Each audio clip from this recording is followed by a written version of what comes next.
One of the things that attracted me to the whole project was the compression of time. One night, 6:04 p.m. to 4:20 a.m., everything is changing. What's going with my work? This is a collision of two lives. All you have been and who you think you might be all collapsed in the events of one night. The movie starts with Vincent arriving to LA. Here he is, this guy who just looks perfect. Silver fox coming in the airport. Enjoy LA. More serious, deep current that's there within Tom Cruise is something I wanted to see, and particularly as it emerges through the exterior and we rapidly take in the rougher aspects of this character. Michael, he came up with the whole design of the character. The hair, the beard, the suit. His eye is incredible, and it's always about his movie, the story, the characters.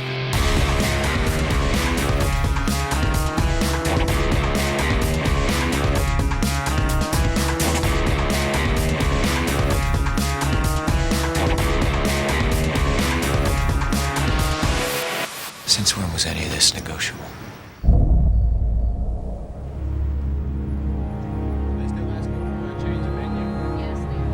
Some people happen to people on purpose in order to tell them something about their lives. Are we taking bets? Are we? May sit somewhere and share 2 or 3 lines and then you leave and, you know, your life has changed. What if you're wrong? I don't think I'm gonna be wrong, but if I am, the ride's free. One of the themes is how people's paths cross. The interesting dynamic of meeting someone that you never thought could affect you in such a substantial way in a cab. In case you ever want to argue cab routes.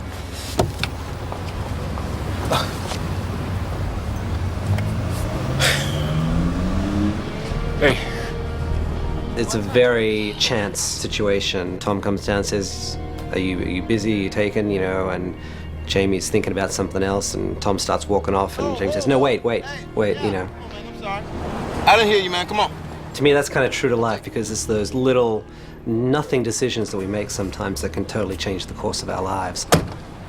How long do you think this would take? 7 minutes. 7. Not 8, not 6. When Max first meets Vincent, it's who cares? I just saw the woman of my dreams. I'm getting married in my mind right now. Michael says, I want you to disconnect so that when you guys do connect, it's like day and night. Listen, I'm in town on a real estate deal. They're closing one night. I got 5 stops to make. Collect signatures, see some friends, and then I got a 6 a.m. out of LAX. Why don't you hang with me? It's not until the offering of the money that you see them really connect. I'll make it 600. Cool. We got a deal. Here's 300 down. What's your name? Max. Max. I'm Vincent. Michael was so thorough in his history of Vincent that it very much informed where to start with the character. I'd sit down and have meetings with him, and he was, you know, showed me pictures of where the character came from and things like that. You know, that's the stuff I usually do as an actor. We spent about 2 or 3 months building up the character of Vincent. What Vincent was doing when he was 2, what Vincent was doing when he was 11. Tom and I had a complete understanding of what Vincent is thinking for every single moment and how it resonates with something in his life growing up in Gary, Indiana, with a mother who died in childbirth, delivering him, and a series of foster homes, none of which is part of the text of this motion picture. But all of it is apparent in what Tom's doing in the whole of the movie. As an actor, you spend months getting into the zone to a point where you can just be the character. Michael creates that environment, and then as an actor, you just have to be able to keep creating that character. I'm a big believer in whatever the central activity that a character is supposed to do in his life, that an actor should be able to do it, to really understand it and understand the character. So I designed a program And I used somebody that I also used in Heat, Mick Gould. It's important that we look every time. He's ex-SAS, British Special Air Service, and kind of an expert in close-quarter combat with the kind of training he would have had if he had spent, 8 to 12 years in Special Forces. Blanks. Because actors use blank guns, then they pretend to feel like what happens when it actually goes off, and it's a whole different deal. I mean, once you cock that weapon and there's a live round inside there, and you suddenly put it down your trousers and you go, wow.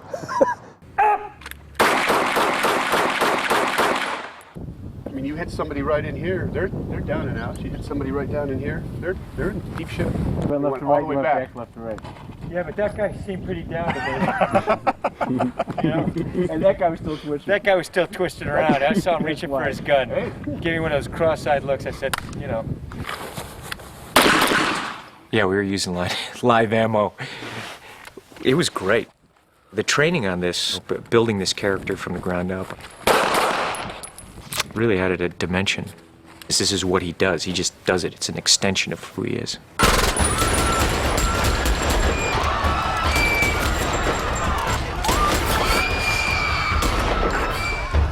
And for the actor then, when he's on a set and he's firing blanks, he does not firing blanks in his mind. He's firing live ammunition. This is really happening.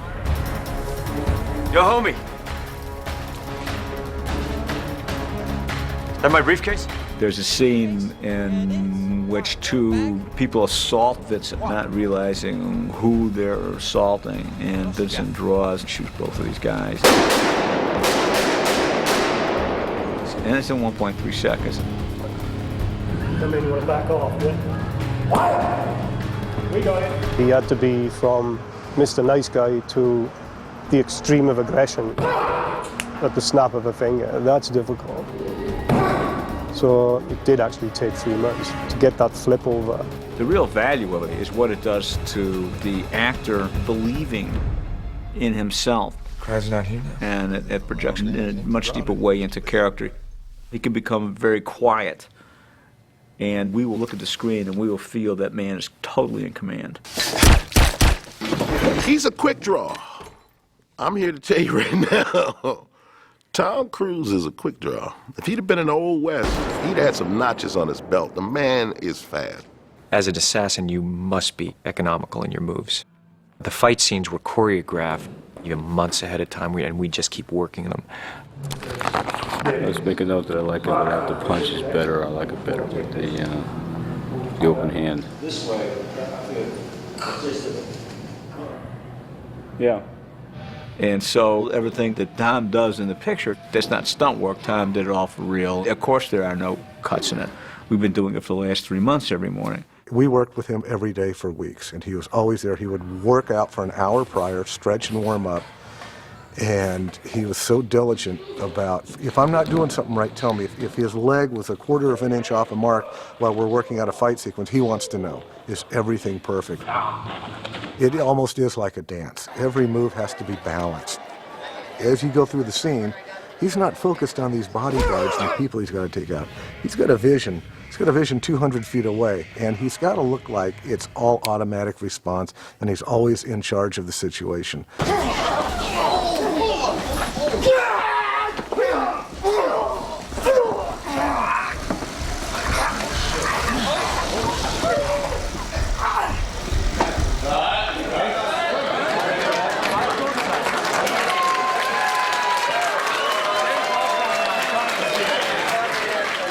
And with Jamie, it was a different thing. Who drives a cab? What kind of people are they? What do they wear? How do they look?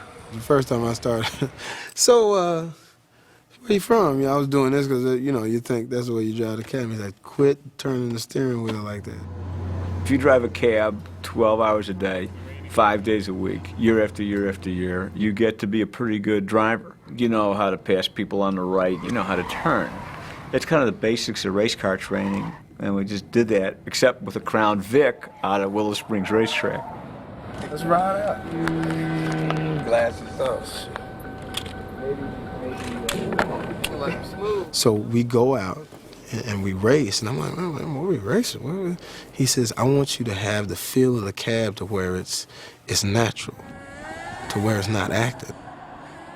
When it came to the stunts, he wanted me to be comfortable with the car going fast and how it moves and how it turns and everything like that. That's his method. We had a great time at the track. At the same time, we got a little bit of the DNA for, the character Max. I drove a cab, my brother drove a cab, my grandfather, Sam Mann, started a small cab company. I mean, I've grown up around the cab business and the independence of cab drivers. One Sunday morning, the guy said, oh man, I give $100 for a beer. I drove him to some gas station and came out with a six-pack. He says, can I have $600, please? He gave it to me. This is the cleanest cab I've ever been in. You ready to ride? Yeah, I share it with the day shift guy. You start out early in the morning, you drive the car until you get your money. Okay, see, that's the different thing I was going to say. I don't drive daytime. Because you prefer nights? Yeah, people more relaxed, less stress, less traffic, better tips. The people are looser, they're nicer, and you can see trouble. How are the benefits? Oh, no, man, it's not that kind of job. You can see trouble better at night. And there was the one guy who was really about being the best cab driver he could be. That was his Super Bowl. That was his Final Four. That was his championship game. And when I got in the car with him, he said, Jamie, I'll tell you what, I love driving this cab. Oh, you see that? We almost caught one. I said, what are you talking about? Somebody kind of pulled out to the intersection. You got to watch out for those guys. Those guys will ruin this industry. And you were like, are you serious? And when he broke it down, it made sense. That when people do get in my cab finally in L.A., I want them to feel like that they had a great experience. We went through everything with Michael in order to get to Max. Here's all this information that I download and I sift from it with what I need. And then my thing was, I'm simply a cab driver. I'm simply this guy. There's nothing special to me at all. There's nothing exciting about my life. And so that was the thing. Strip all of it back. Just be the sitting on the dock of the bay in that cab. I'm not in this for the long haul. Just filling in. It's temporary while I'm getting some things shaped up. This is just temporary. How long you been driving? 12 years. Really? Each actor works in a different way. There's no such thing as a method in a way, because every really great actor, Mark Ruffalo, Tom Cruise, and Jamie Foxx, they all work in completely different ways. Jamie's acquisition of character has to do with doing stand-up comedy. Gotta represent, man. They looking at me like, come on, Fox. Nothing to do with Stanislavski. It has to come with doing In Living Color. And so he uses mimicry as a means to get to a very truthful place.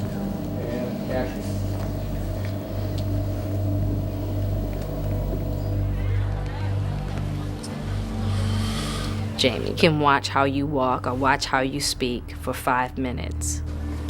Shit happens. Gotta roll with it. Adapt. Darwin. I Ching. And then he'll do exactly what I watched you do 5 minutes ago. I said, I think you should tell the guy behind me to put his gun away before I take it and beat his bitch ass to death with it. That is really part of having that actor's eye, of being able to observe people. You just see him getting into that character and bring that character to life. We did a sequence outside of Club Fever where we set up some cars. Right on action. Michael Mann says, listen, I want you to drive the cab with Tom in the back with no seatbelt. Just drive along the side and scrape the cars and then pull out. Cool. Problem is that the Crown Victorias don't quite handle that well. Go drive! Drive! Drive! And I run head on into a Mercedes with Tom in the back, billions of dollars in the back, hit the car, wheel spin, car goes all the way up on the curb, bounces away from that, hits the other car. Tom is laughing in the back, man, we're having a great time. But when I get back, they run right past me. Jamie, are you all right? No, I'm not. Get out of the way so we can get to Tom. Because he's a comedian, you have this preconceived idea that, this is a guy that thinks everything is silly and fun and da-da-da-da. There's a lot more to Jamie Foxx. I always like to just sit back and listen to him talk. Dark pinstripe suit, elegant, not too flashy, that rules out advertising, plus a top drawer briefcase that you live out of. Anyway, a man gets in my cab with a sword, I figure he's a sushi chef. We meet her in the beginning, She has to make an extremely strong impression on us because we're not going to see her again until very much later.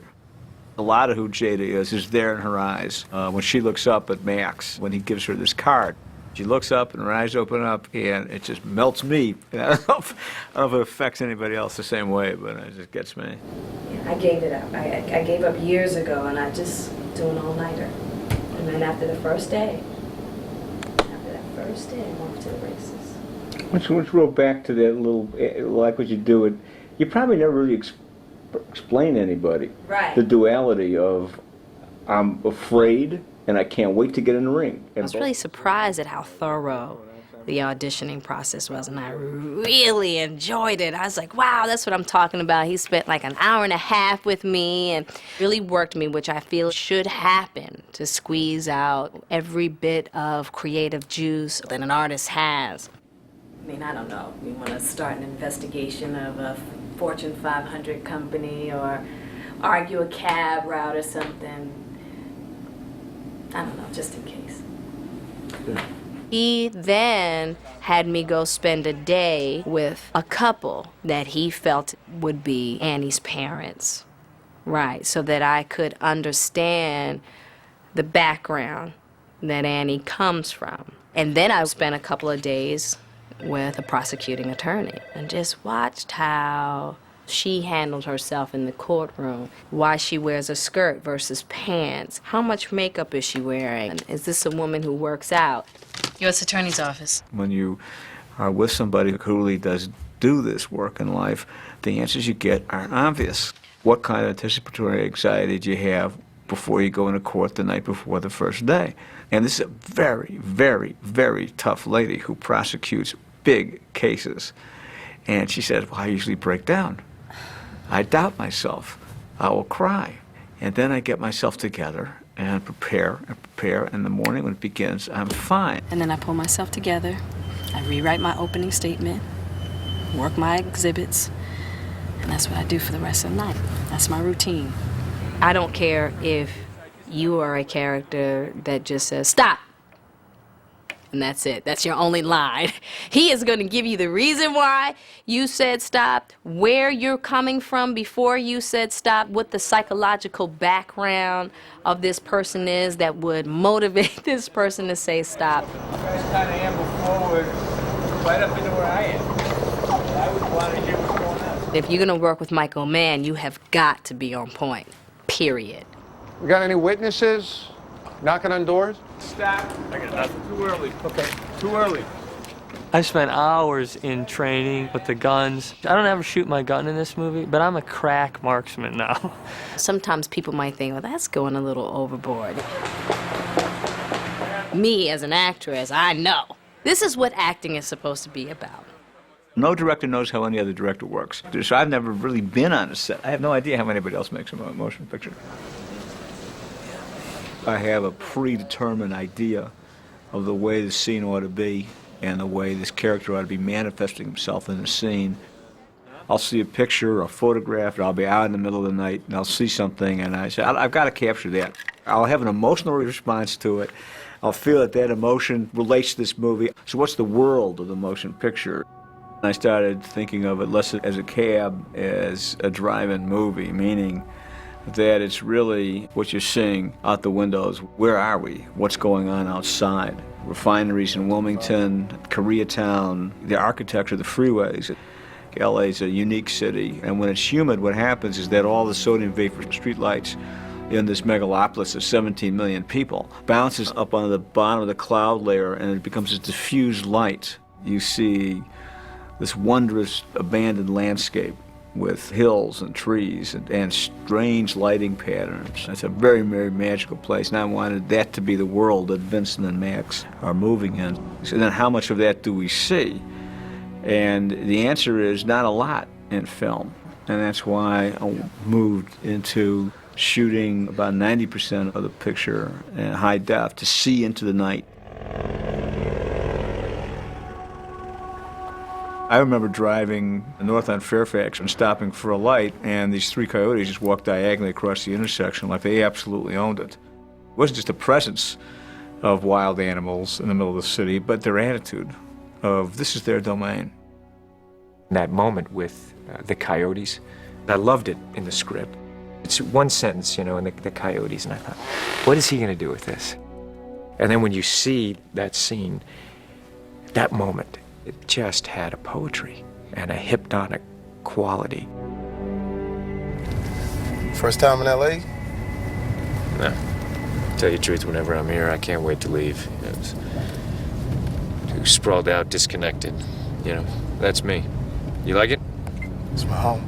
Michael definitely knows L.A. I mean, he took me places. Jamie and I, we'd be sitting in the car, you know, hanging out going, how did he find this place?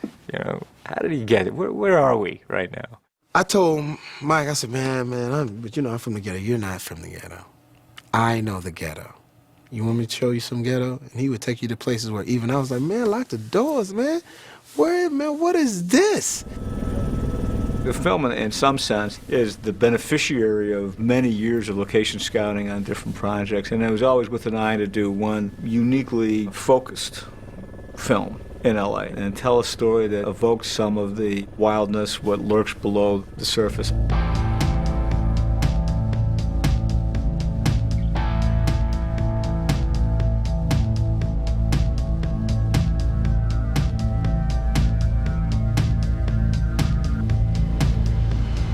You see LA like you've never seen it before. Just the opening shot, when you look at that cab driving out and you see the big paintings on the walls, it's beautiful. He's interested in things like that and has a way to use it in a movie, and it can make it part of the story. There's a lot of murals that we use in the picture, some of which we've actually copied from one place and moved to somewhere else to put it on a wall. So if you stop at a gas station, it's like a tienda, and it's got a whole wall full of murals of vegetables and everything that's sold on the inside. That is Los Angeles. I share the same passion that Michael Mann does. He loves LA. We're shooting a lot in downtown Los Angeles. That is a reoccurring visual theme in the movie, is the downtown skyline. What the hell? The way Michael likes to work, he picks the perfect back alley, the perfect back of the building, the perfect entrance, and it's 10 different buildings, 10 different alleys, and it all merges and becomes seamless. Oh no! Shit! We drop a body on the car from about 3 stories up. It was done with a dummy that was wired into the car. And the effects crew did a fantastic job of rigging it so that the head has to hit the windshield in a certain spot and smash the windshield. We need to keep a car like that exactly as it was when we did the stunt from that moment on. We keep this car, which we affectionately call car number 3, as our hero car for that. I'm pulling you over because your windshield smashed. I think they have 17 different cabs, and they're all sliced and diced different ways so they can make sure that he gets the shot. It is true that we have 17 versions of our hero taxi, and all of these taxis, the insides are all identical. The entire inside is actually covered with a fabric that is a Velcro accepting fabric, and the whole car is wired so that the right key light exists. And this is the same stuff that's the backing in a cell phone, but it was custom built to be just the right color and temperature of light that our director of photography wanted. This can bend and be placed just about anywhere in the cab because of the Velcro throughout the cab. This is what we call cab number 9. We've obviously removed the motor, and it has a flat towing system here, and air suspension in the front and air suspension in the rear, so that when we place an entire camera crew and all the HD cameras and everything in the engine compartment, and it gives us the ability to shoot directly through the windshield and into the back of the taxi, getting the 2-shot where you'll see both Tom and Jamie. Shit. One of the things that's challenging about this show is obviously how do you move around and do interesting things within the taxi, which is why we built what we call the Pope-mobiles. They sort of picked up the name Pope-mobile because of the superstructure around them, reminiscent of the vehicle that Pope John Paul travels in. There are 3 Pope-mobiles, one for shooting from the passenger side, one for shooting from the driver's side, and one for shooting from the front. It's a very, very important set to Michael, the cab. The logo of the cab, how the cab is lit inside, the colors of the cab, There's a cab company here that has kind of those colors. It's kind of a strange lipstick orange. And what's strange about it is that the color, it takes one kind of a sheen under sodium vapor light, which is very yellow, and looks completely different under mercury vapor. Michael wanted to have the orange taxi essentially get the sheen of almost a bluish lipstick. We probably painted 5 or 6 cars entire in an effort to get to it. We sort of drew a line down the middle and painted one half one color and one half another color. And then we probably painted nearly 50 2-foot by 2-foot square samples. And we would take those out on scouts and look at them in different environments, different lights. In the end of the day, we got this one basic color, and then I put a clear coat on top of it, and we floated 5% blue in a clear coat, and the blue vibrated the orange a certain way, and I got what I was looking for. Red light. The movie, it's not an action story. It's a drama with realistic action that works for the story. That's what I liked about the car flip. You're doing it for an emotional reason. Go fuck yourself.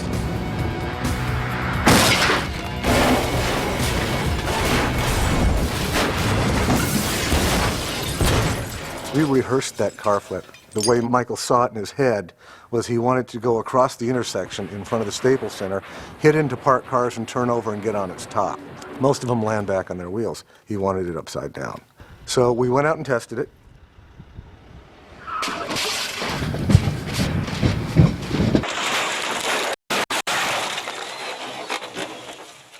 And that's exactly the way we shot it on the night. I would change nothing. Everything that I would base everything on what we did, I would Dolce, so I'd change nothing. If I want to board it, and I get if you abort it, once we're about 50 feet from that, it's going to be kind of hard to abort.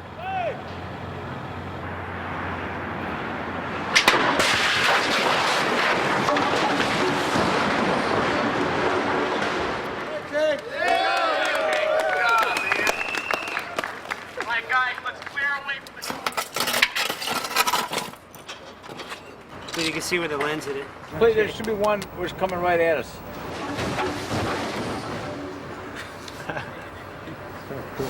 That camera went to Airflex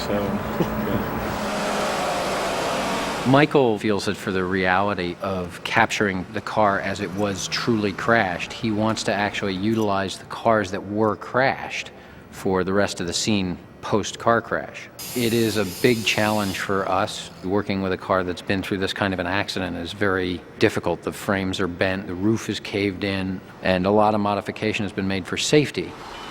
We're going to install a full interior of the taxi, the divider, the seats, all the meters and equipment, as well as add a fair amount of structural support so that when we have Tom Cruise and Jamie Foxx in there, it doesn't squash down on itself.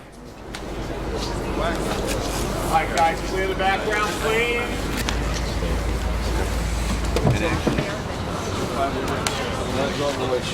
Okay, let's get some glass around here. A little deeper in the seat. Go ahead.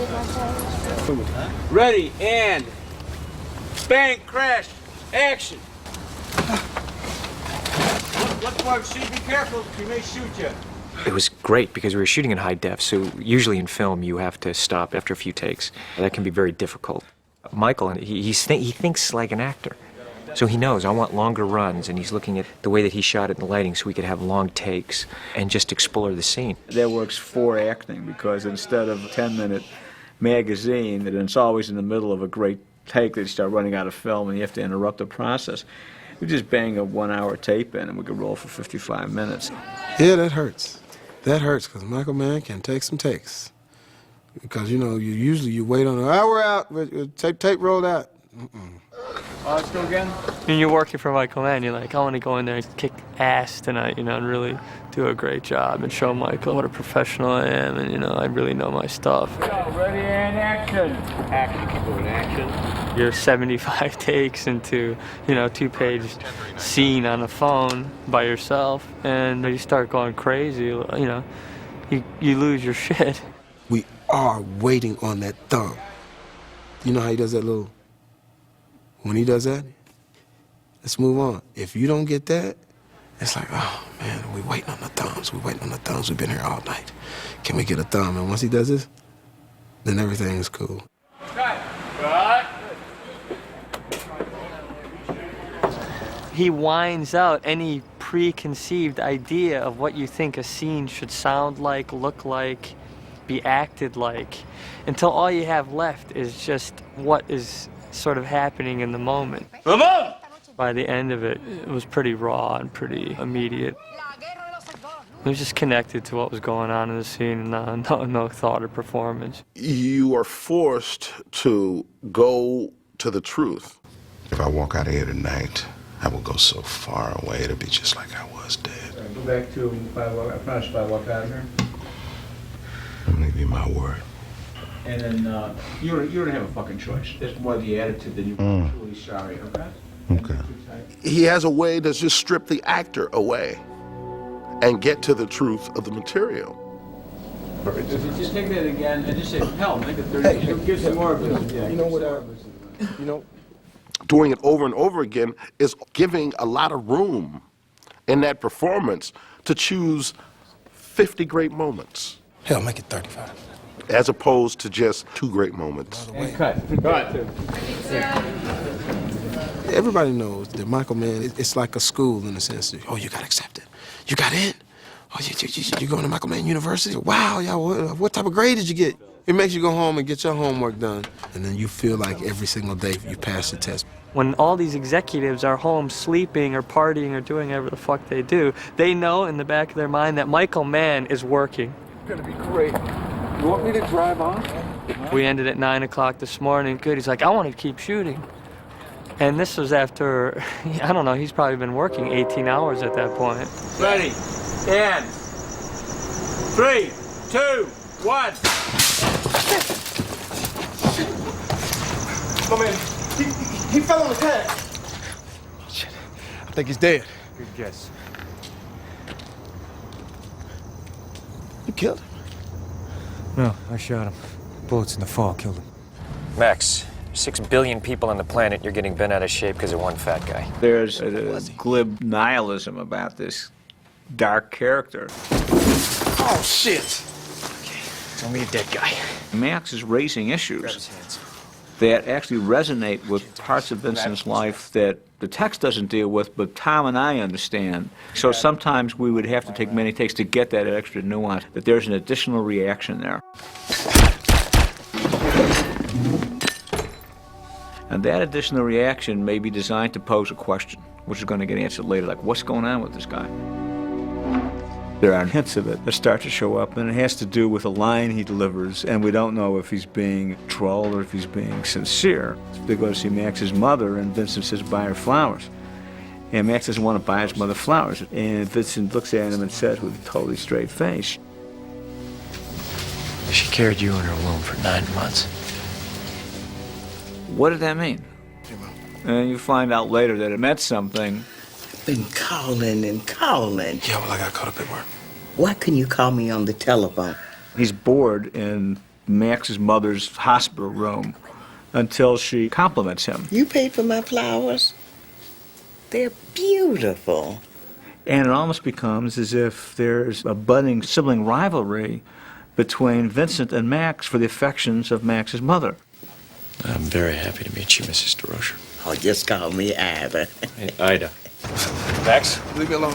Here's this guy who's a killer. Here's this guy who's just driving a cab for 12 years. And they come together, and all of a sudden, it's like a spike in a railroad right here in this point where things are going to change this night.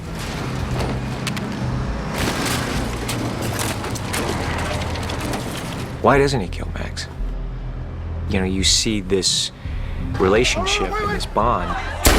Even Vincent cannot articulate the effect that Max has had on him. You know, seeing his mother, seeing the family that he never had. Let's see what else you can do. He's falling apart in the movie, really. Where does that crack happen? Where is that moment of, I've just done something wrong, and then trying to push it away? It really happens at the end of that jazz club. There's something disrupting this man. There's tectonic plates that are shifting deep down in the core of this person because it's the depth of feeling of Vincent's past that starts to come out, and it's happening tonight. He holds Daniel's head, and you can feel a little bit that at this point he really feels some sort of compassion for this guy, but tries to hide it. comes back to his persona, to his cold-blooded killer. Some other directors, they don't even speak to you about emotion, but Michael goes like, here, I want you to show that he's going through this very deep memory, and suddenly he's changing. So I have to think of the music very emotionally, very dramatically. One of the most just purely enjoyable voyages you go on, for me, is to find what the music's voice is. I love working with orchestras, particularly if you can get an orchestra to sound not the way orchestras conventionally sound. It works for me when I feel that's Vincent. I'm hearing something musically and it's Vincent. The climax of the movie, which normally would take 4 to 7 minutes, is expanded to take more like 17 to 20 minutes. And our big objective was to not reach our dramatic climax too early. Michael was very clear about the ending taking place in 3 movements. Put your hands on top of your head. The end begins when Max realizes that Vincent's last victim is Annie. 1L20, I need a backup on a 187 suspect. We call it the race to warn. The immediate temptation was to go all out right there, when in fact what we really had to do was save our largest amount of energy for 5 or 6 minutes later. The second section being what is referred to as the cat and mouse, when Vincent is actually in the law library looking for her and she's crawling on the floor. I took all the percussion out and really wanted to feel like it was a suspended moment, like time just stood still. You see LA at night over Tom's shoulder with helicopters circling, and these glass partitions sort of refracting the light and creating all these halos and these strange sort of color schemes around the whole scene. So I was trying to choreograph the music to these very opaque and impressionistic visuals. At the same time, creating a huge amount of tension, because it's obviously a very tense moment. And the last act is the race to get on the train, and then all hell does break loose. We were extremely overt at that point, as my scoring specifically what's happening.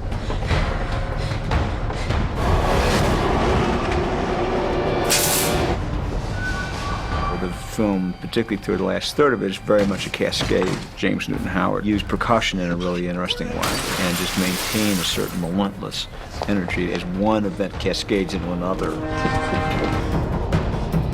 I do this for a living!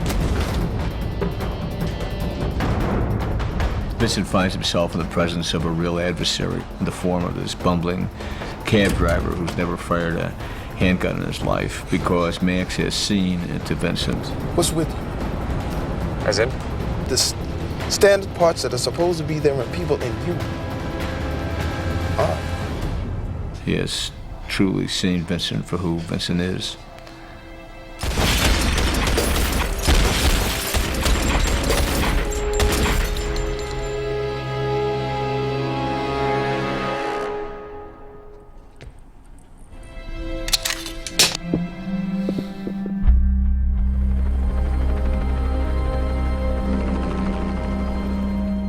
During this night, during this very edgy kind of slice through LA, the totality of Max's experience, who he is and who he has been as a man, and the totality of who Vincent is, come into a conflict from which neither man will ever be the same again. And this one night, everything is changing.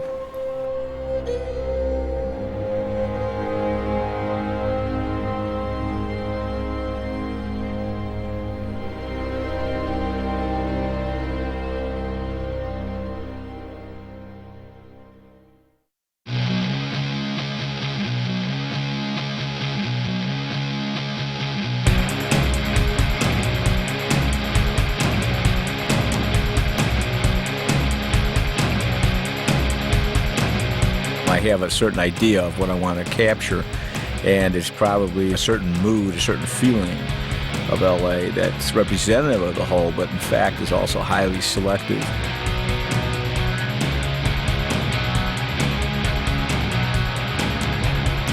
I find LA the most fascinating of contemporary American cities. There's a certain sense of heightened expression in the architecture, and there's almost a patina of wear over everything. So that's what I was looking for. I was looking for that used landscape of dreams from a different era.